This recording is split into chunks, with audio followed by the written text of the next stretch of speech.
மக்களின் மனங்களில் ஆழமாக பதியும் எந்த கலை வடிவமும் காலம் கடந்த வெற்றியை பெற்றுவிடுகிறது. திரைப்படத் துறையில் தனக்கென ஒரு பாணியை வகுத்துக் கொண்டு அத்துறையை தனதாக்கிக் கொண்டு மாபெரும் வெற்றிகளை பெற்றவர் புரட்சித் தலைவர் எம்ஜிஆர். அவரும் முதலமைச்சர் செல்வி ஜெயலலிதாவும் இணைந்து நடித்து பிரம்மாண்ட வெற்றி பெற்ற திரை காவியம்தான் 1000ல் ஒருவன்.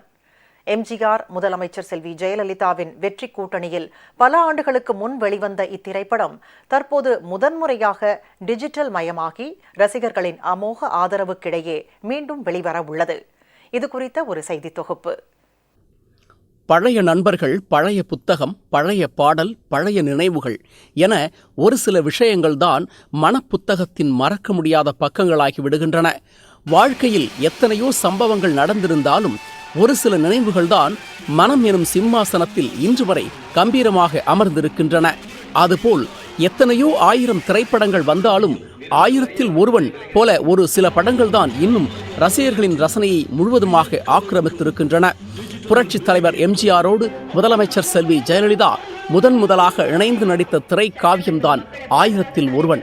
1965ஆம் ஆண்டு வெளியான இத்திரைப்படம் வெற்றி படமாகி வசூலை அள்ளி குவித்தது.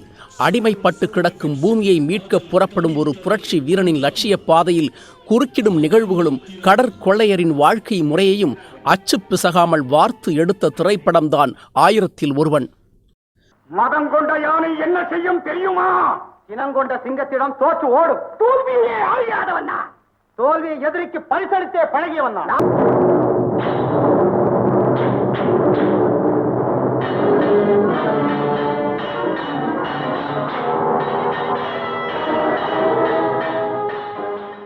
முதலமைச்சர் செல்வி ஜெயலலிதாவின் அற்புதமான நடிப்பாற்றல் இந்த திரைப்படத்தின் வெற்றிக்கு கூடுதல் வலு சேர்த்தது.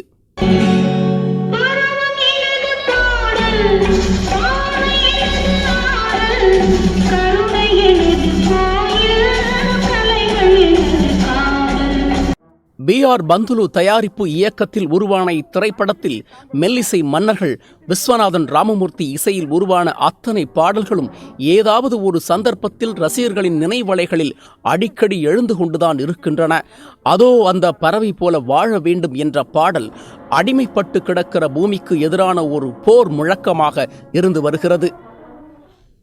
அதோ அந்த பறவை போல வாழ வேண்டும், இதோ இந்த அலைகள் போல ஆட வேண்டும். ஒரே வானிலே, ஒரே மண்ணிலே, ஒரே வானிலே, ஒரே மண்ணிலே, ஒரே கீதம், உரிமை கீதம் பாடுவோம். தமிழ் சினிமாவின் மறக்க முடியாத காவியமாக உருவெடுத்துள்ள 1000ல் ஒருவன் திரைப்படம் தற்போது டிஜிட்டல் மயமாகி உள்ளது. இத்திரைப்படத்தின் டிஜிட்டல் இசை வெளியீட்டு விழா சென்னையில் இன்று கோலாகலமாக நடைபெற்றது. தென்னிந்திய நடிகர் சங்க தலைவர் திரு சரத்குமார், சென்னை திரையரங்க உரிமையாளர் சங்க தலைவர் திரு அபிராமி ராமநாதன் ஆகியோர் டிஜிட்டல் ட்ரைலர் மற்றும் இசை தொகுப்பை வெளியிட்டனர். திரைப்படத்துறையைச் சேர்ந்த ஏராளமானோர் இதில் கலந்து கொண்டனர். பழைய திரைப்படம் ஒன்றுக்கு இசை வெளியீட்டு விழா நடத்துவது இதுவே முதல் முறை என்பது குறிப்பிடத்தக்கது. 1965ஆம் ஆண்டு ரிலீஸ் ஆன அந்த படத்தை மறுபடியும் அதை ரிலீஸ் பண்ணுறாங்க. அதுவும் டிஜிட்டலைஸ் பண்ணி புரட்சித் தலைவர் பொன்மனச்செம்மல், மக்கள் திலகம் அவர்களும் புரட்சித் தலைவர்களும் இணைந்து நடித்திருக்கிற படம். ஏன்னா இது போன்ற காவியங்கள் இன்னைக்குள்ள ஜென்ரேஷன் இந்த படங்களை பார்க்கணும். அன்னைக்கு சொன்ன வசனங்கள் இன்று பொருந்துகின்ற வசனமாக இருக்குது. 1000ல் ஒருவன் இதெல்லாம் எவர் கிரீன் ஃபிலிம்ஸ். 40-50 வருஷம் முன்னாடி படங்கள்லாம் எப்படி இருந்தது, அதே குவாலிட்டி இன்னும் மெயின்டைன் பண்ணுறோம், அதை டிஜிட்டலாக மாற்றி காமிக்கிறோம் அப்படின்னு நல்ல ஒரு வரவேற்கத்தக்க ஒன்று. இது கண்டிப்பாக பெரிய வெற்றியை கொடுக்கும்.